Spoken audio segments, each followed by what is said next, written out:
Yes, Gaurav. Okay. Okay, thank you. Thank you, Dilpreet. Also, so let us start our discussion on the single value decomposition. So now I think we have discussed enough with respect to single value decomposition. Now let us uh, change a little bit and then try to discuss about the principal component analysis, which is again going to be a very important technique under the umbrella of the data science when you try to reduce the dimension of your data. So now let us have the discussion on that. Okay, so the next technique, as I mentioned, that is going to be the principal component analysis. Okay, so let me give you a very brief introduction to the principal component analysis. This principal component analysis, which is abbreviated as the PCA, is a dimensionality reduction method that is often used to reduce the dimensionality of the large data set. So imagine a situation like in the last lecture, I was giving the example of the Facebook. There is going to be the billions of users in the Facebook, and if Facebook want to store the data of their users, so you can imagine what kind of space it is going to reduce. And if you want to analyze some of the users, then it is going to be very tough for them to do that, because the data is very huge, and the data is going to be the multi-dimensional data. So it is go beyond the billion, the number billion. So in that particular case, in order to for the storage purpose as well for the analysis purpose, if it is possible that to represent the same data in the lower space or the lower dimensional space, then I can visualize the data in a better manner. So in motivating by this particular fact, we are going to have this technique of the principal component analysis, which is used to reduce the dimension of the data given to you.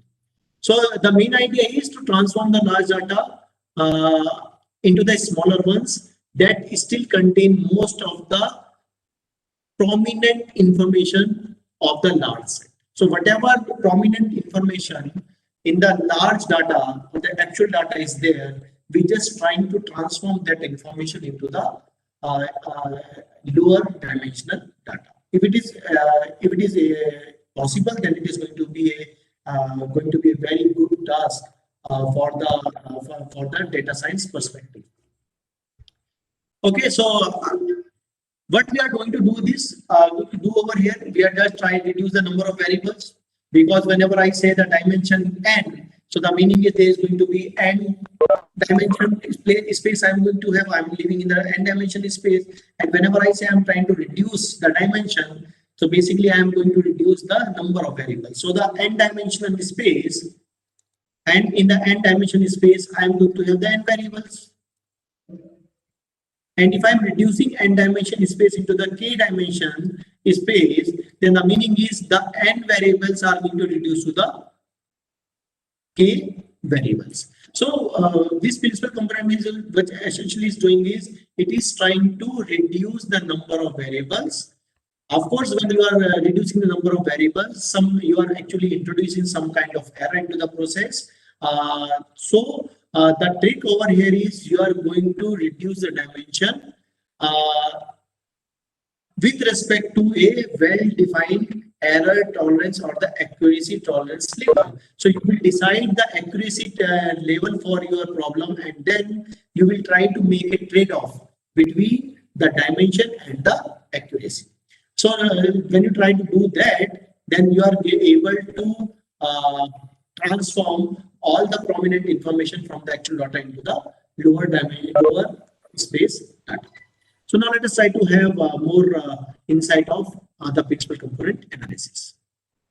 So, first we need to understand why principal component analysis is required. First point, the smaller data sets are easier to explore and visualize. So the simplest example is you can visualize a vector in R square better than a vector in R to the power n. Because you can square this R square space on a with pen and paper, but you cannot draw this R to the power n or Rn space with pen and paper. So now there is a problem with the visualization. So in order to visualize, if you want to visualize a high dimensional space, you cannot visualize that. But when you try to distribute that particular data in the smaller set, then it may be possible that you will be able to visualize those smaller data set. And hence, the data analysis process is going to be strengthened, or maybe you can say that become more efficient when you try to reduce the dimension of your given data. Second is, as I mentioned, that analyzing data is going to be much easier.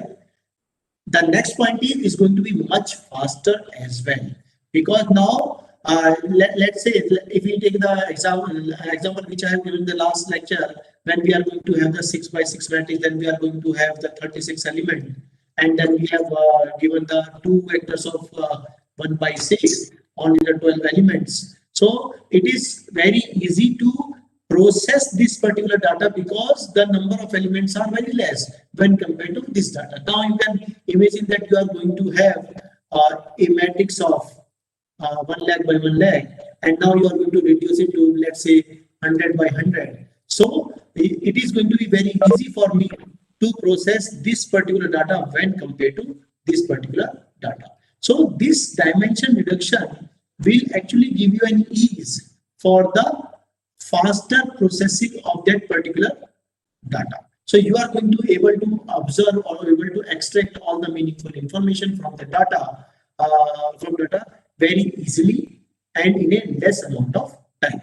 And whenever you talk about the learning algorithm, let's say you are working with the learning algorithm or the machine learning or the artificial intelligence algorithm, where the input is nothing but the output of the PC algorithm. So now instead of feeding this particular data, you are going to feed only this much data. So the processing is going to be very faster for this learning algorithms as well. So this PC is actually gaining the interest of the research community because it will give the ease with respect to the learning algorithm, which is going to be the hotcake nowadays. And everyone is working with the deep learning methods, machine learning methods, or maybe the artificial intelligence techniques. So this is going to give you a very nice way to reduce the dimension of data, and you are going to process that data to get to achieve the desired result. So this is why we are going to use this PCA nowadays for the different kind of purposes. So now the next question is how PCA works. So now let us try to understand how PCA actually going to work. So let me show this part over here. So the principal component are constructed in such a manner that the first principal component account for the largest possible variance in the data set. So now I have a used word over here that is called the variance, which will remind me that PCA is going to be a statistical technique, because variance is nothing but a statistical measure which you can compute from the data. So this PCA is going to be a statistical technique.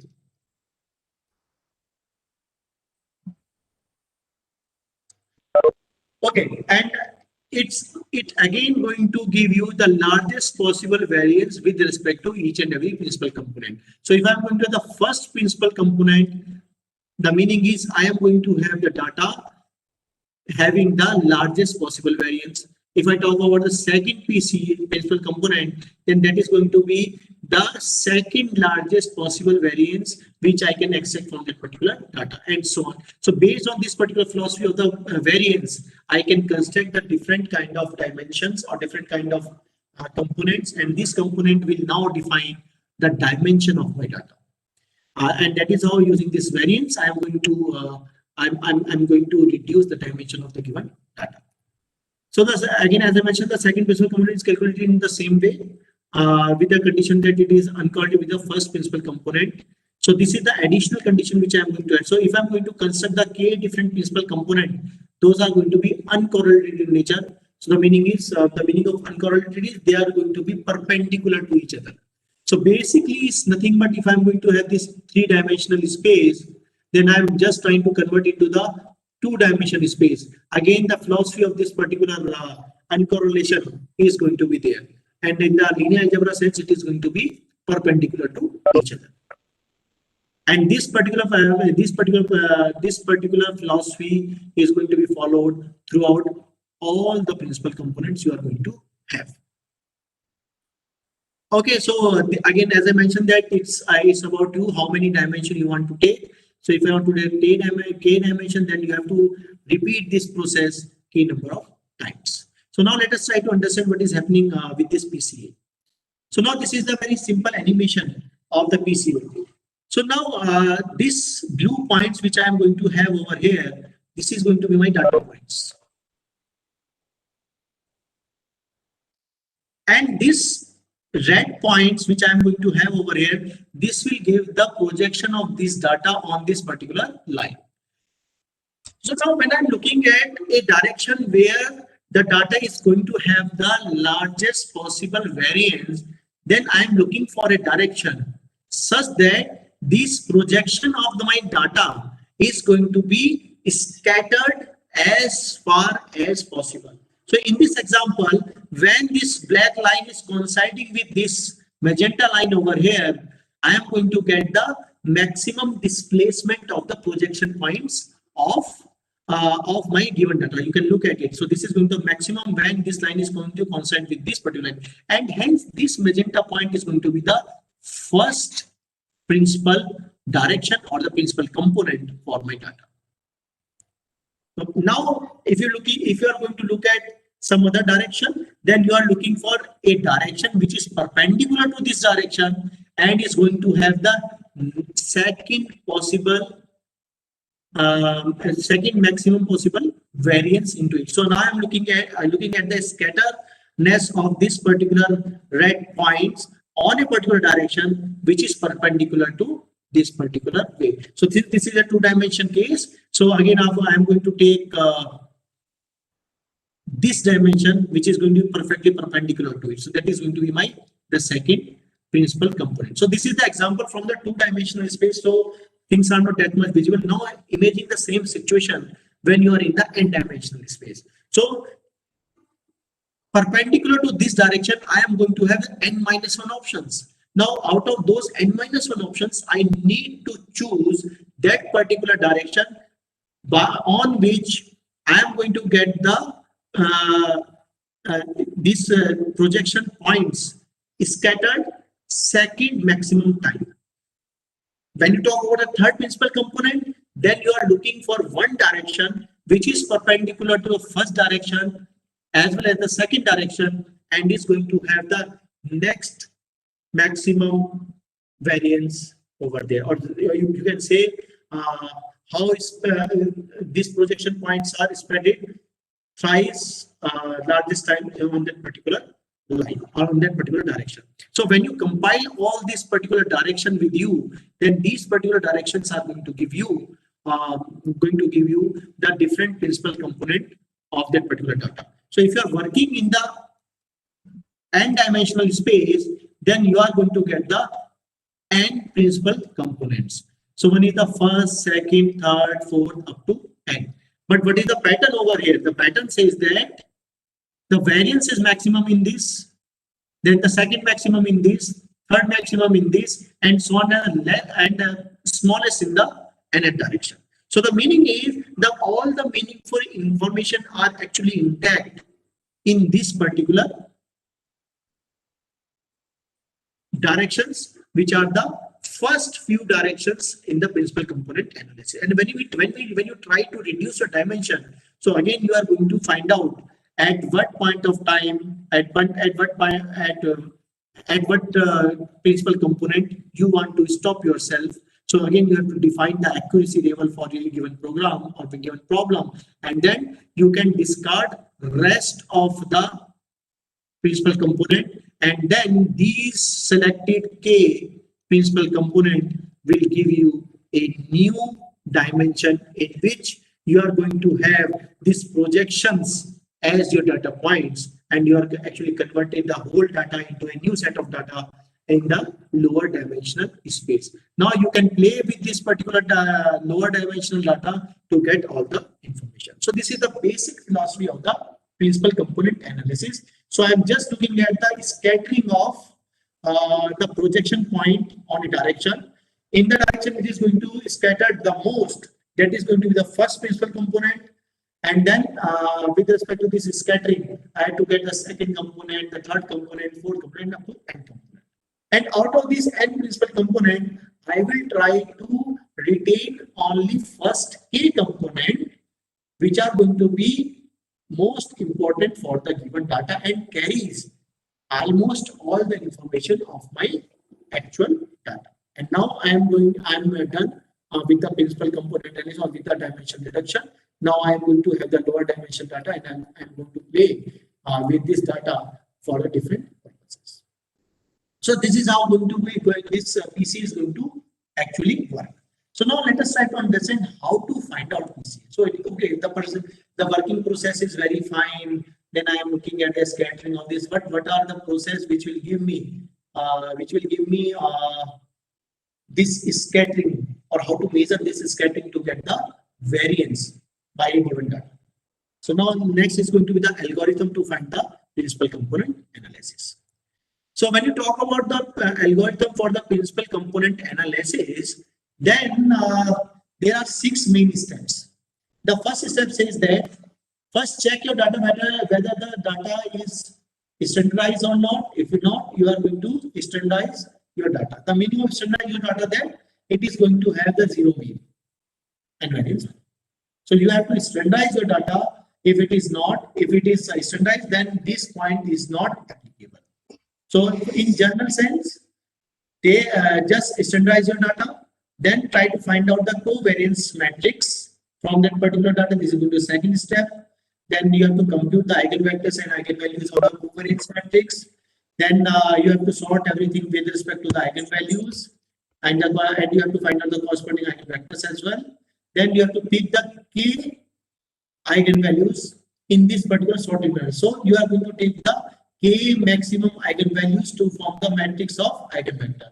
So if I say that the second eigenvalue is maximum, then I'm going to construct a matrix where the corresponding eigenvector is going to be the first element. After that, I'm saying that fourth eigenvalue is second maximum or second largest, then the eigenvector with respect to this will go in the second column, and this matrix has to be constructed. As soon as you are going to have this matrix constructed with you, you can take the multiplication of this matrix with the given data, and then you are going to get the transform data, or you can say the reduced data value. So this particular 6th step will essentially give you the algorithm to find out the principal component of a particular data. So now let me give the brief idea what is the meaning of these particular steps with an example. So let's say the example says that let us reduce the following data using the PCA. So now in this data, the data is going to be in the rectangular form, or you can say in the matrix form. I am going to have the feature F1, F2, F3, and F4, and I am going to have the 5 different observations. So for these features, I am going to have 5 different observations, and this will constitute my data. So you can now quickly take a very simple example of any institution. So this is going to be this is going to be the salary of the employee 1. This is going to be the age of employee 2, and age of the employee. This is going to be the height of the employee. This is going to be the weight of the employee. Now this is going to be the data for employee 1. This is going to be the data for employee 2, and so on. So now you will fix up the features which are interested or due to which you just try to construct your data, and then you are going to pick some elements from your sample and then try to construct data. So this is going to be a data in the rectangular form where the column is nothing but the feature. So these columns are nothing but the features. FIs are nothing but the features which is actually used to construct my data on, and these rows are going to represent the observations from the sample. So now this data, as I mentioned, that this is a matrix of 5 by 4. So the data belongs to the space, this particular matrix space over here, or maybe in other words, if you want to write, you can write or whatever you want to represent. This something. So again, this is going to be my data. And now I want to reduce the dimension. So the reduce the dimension means whatever this matrix I'm going to have, I just want to reduce the dimension of this particular. So this is going to be 5 by 4 matrix. Then using PCA, I just want to have a matrix of size m cross n, where m is less than 5 and n is less than 4. So this is the whole objective of PCA. So now let us go with the first step. First step says that you have to standardize your data. So how to standardize your data? So in this case, I know that I will find out the mean. So if you again go back to the proven stat, if I am going to have a random variable x, and which is going to follow the normal distribution with some mu and sigma, with some mean and standard deviation, and if you want to convert it to the standard normal deviation, then what I will do is x minus mu over sigma, and that is going to be the standard data with respect to this particular data. So the same philosophy we are going to use. So we are going to exploiting the central limit theorem, which we are going to have in the probability instant, which says that whenever the size of your sample is more than 30, that data or that random variable is going to be coincident with the normal distribution. You're going to have the normal distribution. So when here I have, by chance I am taking an example which is of a very less size, 5 by 4. But in general, this data is going to be very high. So what I will do is I will able to find out the mu and sigma for my all FIs, and then try to standardize this particular data with this particular formula. So now if I do that, I'm going to get the mu, the mean, and the standard deviation of the feature 1. We add this one. This is the data for F2. This is the data for F3. This is going to data for F2. Now you can apply this formula. So it is going to be 1 minus 4 divided by 3 and so on, and you are going to get your final answer, and you are going to get your standard data. And if you look at, this is going to be your standard data which you are actually obtained using the mean and standard deviation of the given data. Again, I am not looking for the mean and standard deviation of all the data. I am just working feature wise.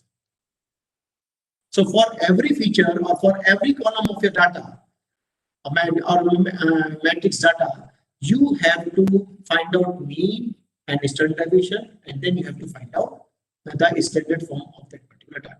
So this original matrix A, or let's say this is going to be a given data D, is now converted to the standard data A. So this is all about the standardizing your data. If you know that your data is already in the standard form, then you can skip this particular step. But if you are not sure, then you can always look at look at with the mean and standard deviation and try to standardize your data.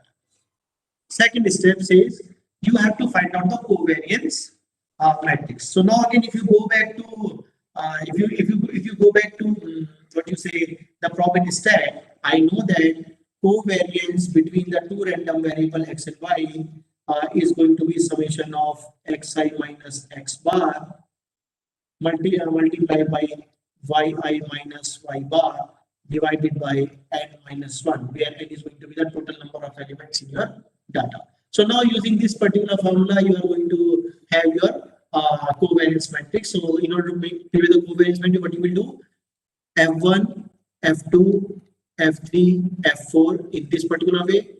Again, you are going to have the F1, F2, F3, F4. Because now I am looking for random variable, and these are the features which I am looking at. So I am going to create this covariance matrix with respect to the features. So this is nothing but the covariance of F1 and F1. This is nothing but the covariance of F1 and F2 and so on. So this is how you are going to fill in this particular matrix, and at the end you are going to get the 4 by 4 matrix. So you are able to identify this particular matrix, which is going to be the 4 by 4 matrix. You can use this formula, or the linear algebra is going to give us a very nice formula. If this is going to be the matrix A, then the covariance matrix is nothing but A transpose A divided by n minus 1. So this is going to give the relationship between the proven stat and the linear algebra when you are going to represent this covariance matrix or this particular covariance relation in a matrix form, and then you are going to get this particular value. So given this particular matrix A, which sorry, not this one. Okay. Okay, sorry. So I have to take the standard matrix. So this is my matrix D. So given a standard matrix A, the covariance is nothing but the A transpose A divided by n minus 1. If your matrix is not in the standard form, then this relation will not work. So this relation will only work when your data is in the standard form, and hence this condition or this condition is true for A but not for D. So as soon as you are going to have either use this formula, or you are going to just multiply, take a transpose of the standard data matrix and then multiply with the same, and then you are going to get the covariance matrix. So if you do that, you are going to get this as your covariance matrix. So this is going to be the corresponding covariance matrix. So far what we have done, given a matrix D, which is the original data, I will get the standard data A again in the matrix form, and then using this A, I have get the covariance matrix, let's say AC. So AC is nothing but A transpose A over n minus 1, or if you don't want to use this formula, you can use this formula and then try to find out the covariance between F1 and F1, F1 and F2, F1 and F3, F1 and F4, and so on, and construct this 4x4 matrix. So now if you look at this matrix, this is a very special matrix. This is going to be a symmetric matrix. So this entry is equal to this entry, this entry is equal to this entry, this entry is equal to this entry. So now you can observe that these are in line with the philosophy which we have seen in the while defining the SVD, when given a matrix A transpose A and A transpose are going to be square matrix and are going to be symmetric in nature. So this again, this A transpose A is going to be a symmetric matrix. So this is nothing but the calculation or the computation of covariance matrix. So the next is calculate the eigenvalues and eigenvectors of covariance matrix. So now you are looking for eigenvalues and eigenvectors of matrix AC. So again, this is going to be my covariance matrix. You can immediately identify and find out the eigenvalues and the corresponding eigenvectors. So I have utilized the MATLAB to find out the eigenvalues as well as corresponding eigenvectors. So these are the eigenvalues of this particular matrix. Since it is a 4x4 matrix, so I'm going to get these 4 eigenvalues. This is the first eigenvalue, second eigenvalue, third eigenvalue, and fourth eigenvalue. And then the corresponding eigenvectors are given by E1. So this is the mapping of these particular eigenvectors. So E1 is corresponding to the largest eigenvalue. E2 is again going to be correspond to the second largest eigenvalue. E3 is going to be correspond to the third largest eigenvalue, and so on. So now the fourth step in the previous algorithm says that you have to sort your data, the eigenvalues and eigenvectors. So in the step here, I have actually combined the step 3 and 4. So I have calculated the eigenvalues and eigenvector, and I have arranged them in a sorted manner from the largest to smallest, or you can say in the decreasing order. After that, the fifth step says that you have to find out the k eigenvalues from the sorted list. So now I am going to have the 4 values over here, 4 features over here. So let me choose k as 2. So I am looking for the 2, or I just want to reduce this whole dimension to the 2-dimensional space. So what I can do is I can choose the eigenvector corresponding to the 2 largest eigenvalues. If I choose this one, I will get the first principal component. If I choose this, I will get the second principal component. Since I am going to choose only 2, so I am done. So now the final matrix which will reduce my data is going to be given by this particular matrix of size 4/2. And the size of this given matrix is going to be 5/4. Hence, these 2 matrices are going to be compatible with respect to matrix multiplication. Then in the last step of PCA, you are going to just multiply these 2 to get the final data. So now this is going to be my original image D, and this is going to be my matrix, or you can say matrix of the k principal component let me say that AK is going to be this particular matrix. Then my transform data or the new data D new or the reduced data DR is nothing but D multiplied by AK. So you can multiply these two matrices and you are done, and you are going to have the reduced data with you. So this, if I multiply this, if I multiply these two matrices, I am going to get this matrix, and this is going to be my D reduce. And now you can look at the dimension of the data is going to be 5 by 2. The original given data is 5 by 4, and now this particular dimension is actually reduced to 5 by 2, and hence we are able to achieve the reduction in the dimension of this particular problem. So this is how this PCA is actually going to reduce the dimension of the given data to you. So this is all about the PCA. So now, but the one thing is missing right now. What is the connection between the PCA and SVD? And I think by now you might have guessed. What is the relationship? Relation comes from the covariance matrix A transpose A. So now, what is the progression for us? Given a data D, I am looking at matrix A, which is going to be the standard data. So this is going to be the standard data.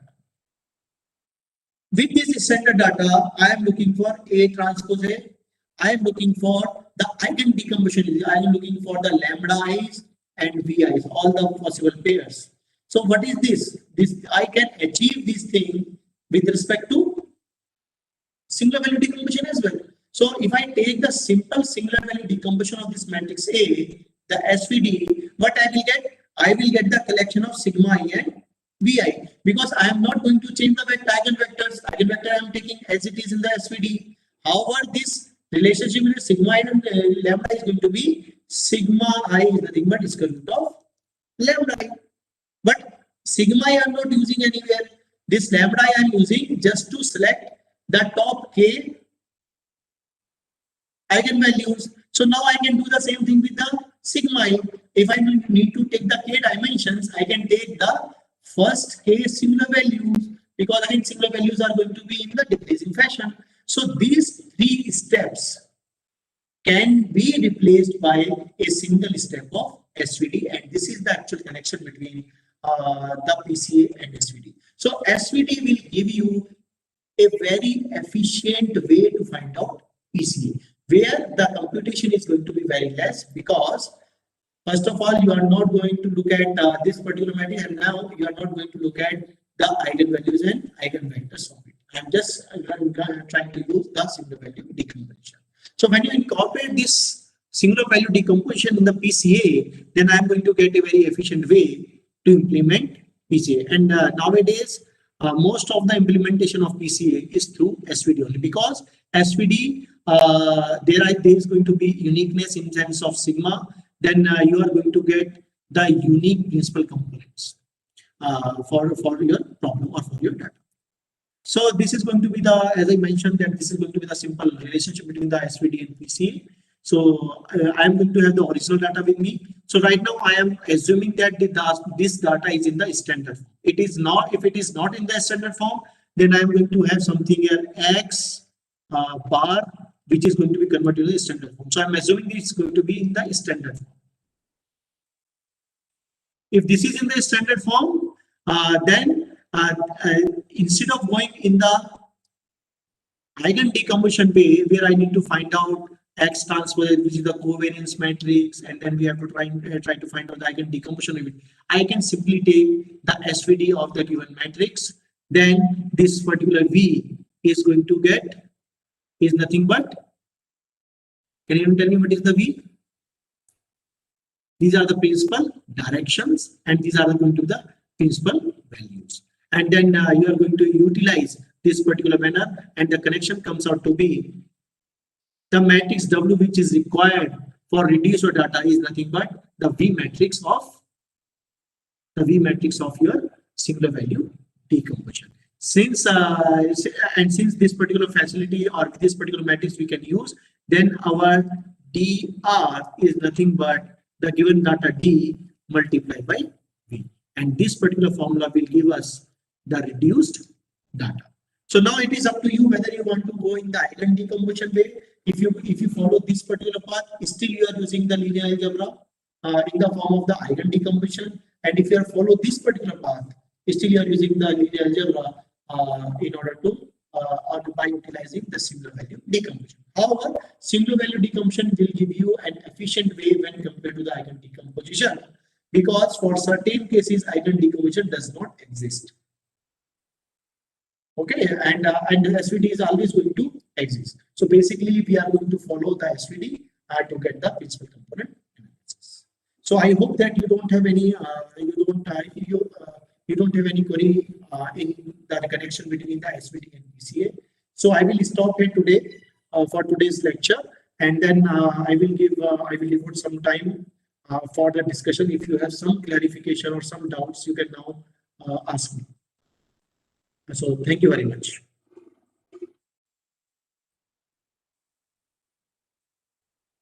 So again, my contact details can be seen in the last slide. So I was not getting time to show this thank you slide to you, but I think today we are well in time. So these are the contact details of mine. And if you have if you have some query or if you want to discuss something with me, you can always write back to me on any of the email ID.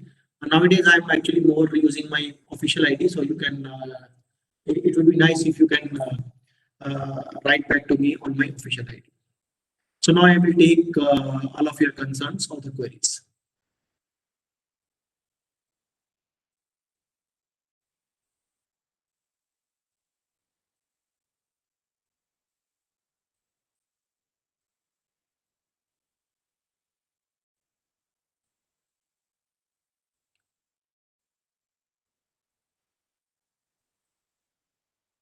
So any queries from the student side?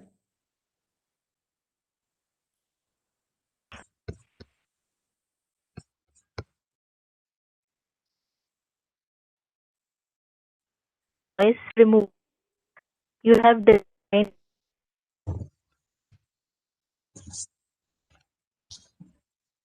Yes.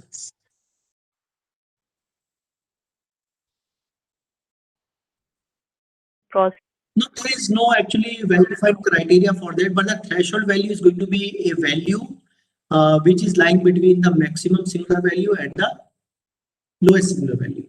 So any value which you are going to have in that particular spectrum, you can use it as your threshold value. So in this case, why I have chosen 0.6? Because I was knowing the actual rank of the original image or the rank of the original image, which was 3. So by choosing the 0.6, actually I am going to retain the 4 values. But in the general case, when you are going to have the noisy image in front of you or the noisy matrix in front of you, you might not be aware about the actual rank of the given matrix. So what you will do is you can just immediately identify the singular values and then you can choose any of the value lying between the largest and the smallest value as your threshold. And then you are going to do this particular process again and again till you are going to get a desired output. So like the idea is first you will select K. Let's say the K value you are going to take as your threshold, then you will reconstruct your image and see the quality of that image. If you feel that okay, that is going to be a decent quality of the image, then I will stop. If you think okay, now I can improve it more, then you are just going to reduce the value of K. Then you will go to, let's say, K minus 2. And so then it may be K minus 4. And then again you try to reconstruct your image, and if you again see that the quality is okay, you will stop here. Otherwise, this iterative process you have to do again and again until a desired accuracy is achieved. That is why all these methods are depending on the accuracy level which you are going to decide for a given problem. Okay, Shivani? Is it okay? Have I made my point clear? Yes, sir. Yes, sir. Got your point. Okay, so thank you, Vijay and Vetrivel for your compliments. Okay, so Ranjit is asking for some references in which we got the application to image processing with MATLAB or Sage codes. Actually, MATLAB and Sage codes, I don't think there is a well-defined book, but there is a book by again the Gonzalez and Wood, which says digital image processing using MATLAB. You can look at that book. So in the last lecture, I told you one book by A.K. Jain, but there is no codes into it. There was another book by the Gonzalez that is the digital image processing. That is a theoretical book. Now there is another book by the same authors, digital image processing using MATLAB. You can get through that particular book, and that book will give you how the different image processing techniques are going to be implemented in MATLAB. So apart from that, I don't think there is a book for that, but you can find some online tutorials, definitely, for certain topics in the image processing, where the MATLAB codes or the pseudo codes are going to be there.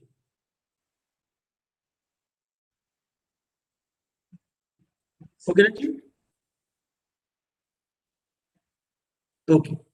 So any other query from anyone?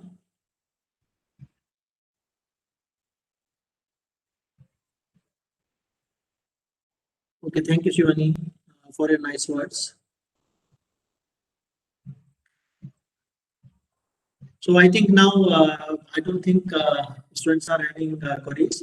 So I think Dilbit we can call off this session. And in the tomorrow session, now I will like to give the glimpse of the application of linear algebra in diverse application like chemistry, graph theory, coding theory, and all those things. So we will see a very quick glimpse of all these applications in the next session. So thank you very much for bearing me for such a long 2 hours. Thank you very much. Thank you, Gauravji, for actually 2 lectures. So tomorrow we will be meeting at 4 p.m. So first sir will give lecture from 4 to 5. Then we will be having tutorial from 5:15 p.m. onwards. And tomorrow we will conclude this workshop, and director of IIT Jodhpur has kindly agreed to address the concluding session. So please be there. Thank you. See you tomorrow at 4. Bye. Okay, bye. Have a good night.